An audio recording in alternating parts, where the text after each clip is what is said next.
જિલ્લા કક્ષાના સાયન્સ સેમિનારમાં શેઠ એમએન હાઈસ્કૂલ પાટણનો વિદ્યાર્થી અવ્વલ નંબરે. શેઠ એમએન હાઈસ્કૂલનો વિદ્યાર્થી બારોટ ધાર્મિક પાટણ જિલ્લાના કુલ 93 સ્પર્ધકોને પાછળ મૂકીને પ્રથમ ક્રમાંક પ્રાપ્ત કર્યો. શેઠ એમએન હાઈસ્કૂલના વિદ્યાર્થી બારોટ ધાર્મિકની સાયન્સ સેમિનારમાં રાજ્ય કક્ષાએ જવા માટે પસંદગી થઈ. આદર્શ વિદ્યા સંકુલ પાટણના પુનાભા લોક વિજ્ઞાન કેન્દ્ર ખાતે પાટણ જિલ્લાનો સાયન્સ સેમિનાર 2025 યોજાયો હતો. આ સેમિનારનો વિષય હતો ક્વોન્ટમ યુગની શરૂઆત, સંભાવનાઓ અને પડકારો. જિલ્લાના કુલ 93 વિદ્યાર્થીઓએ આ સેમિનારમાં ઉત્સાહપૂર્વક ભાગ લીધો હતો.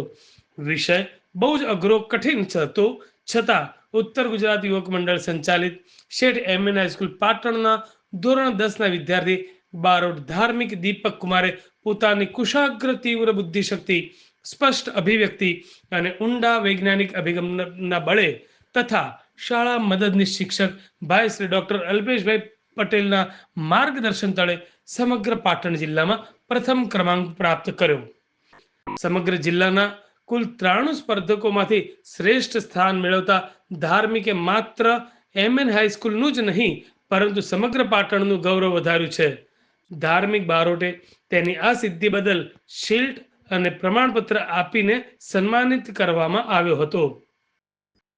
હવે તે રાજ્ય કક્ષાએ યોજાનાર સેમિનારમાં પાટણ જિલ્લાનું પ્રતિનિધિત્વ કરશે, જે સમગ્ર પાટણ જિલ્લા માટે ગર્વની બાબત છે.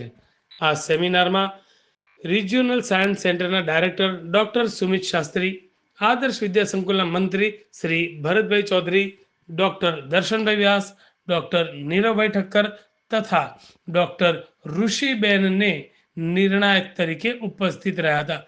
સૌ મહાનુભાવોએ ધાર્મિકની પ્રતિભા અને તેનામાં રહેલ વૈજ્ઞાનિક અભિગમની હર્ષભેર પ્રશંસા કરી હતી તથા આવનાર સમયમાં વધુ સફળતાઓ માટે શુભકામનાઓ પાઠવી હતી. શેઠ એમએન હાઈસ્કૂલના પ્રિન્સિપાલ ડોક્ટર ધનરાજભાઈ ઠક્કરે ધાર્મિકની સિદ્ધિ અંગે ગૌરવ વ્યક્ત કરતા જણાવ્યું કે વિદ્યાર્થીઓની આવી સફળતા સમગ્ર સમાજ માટે પ્રેરણારૂપ છે. ધાર્મિક બારોટની આ જીત માત્ર શાળાની જ નહીં પરંતુ સમગ્ર પાટણ જિલ્લાના ગૌરવમાં ઉમેરો કરે છે. બારોટ ધાર્મિક તથા તેને માર્ગદર્શન આપનાર ડોક્ટર અલ્પેશભાઈ પટેલને સમગ્ર શાળા પરિવાર વતી ખૂબ બધી શુભકામનાઓ સહ હાર્દિક અભિનંદન પાઠવવામાં આવ્યા હતા.